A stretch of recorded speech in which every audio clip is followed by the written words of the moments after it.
So everybody guys आज फेरि long समातेपछि पछाडि मैले ब्लग बनाउन गइरहेको छु। हामी आज चाहिँ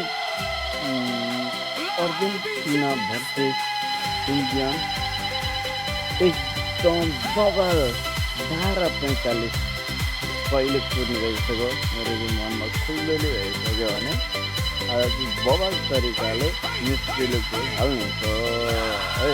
एकदम खतरा सबैको मनमा र मुटुमा चिया भएर बस्नेछ। आज मिस्त्री एकदम बबाल तरिकाले गोल हाल्नुभएको र आज कुकुसको सपोर्टमा हुनुहुन्छ आज कमेन्ट बक्समा थुल्नु होला अनि आज कसले जित्छ कमेन्ट बक्समा सर देखेर छोडिदिनु होला ल है। आज जसले मिलाउँछ त्यो एकदम लक्की मान्छे रहेछ भनेर लगाए र अब धेरै कुरा त नगरौँ। मिस्त्रीले वर्ल्ड कप पनि जित्छ र बुट पनि जित्छ।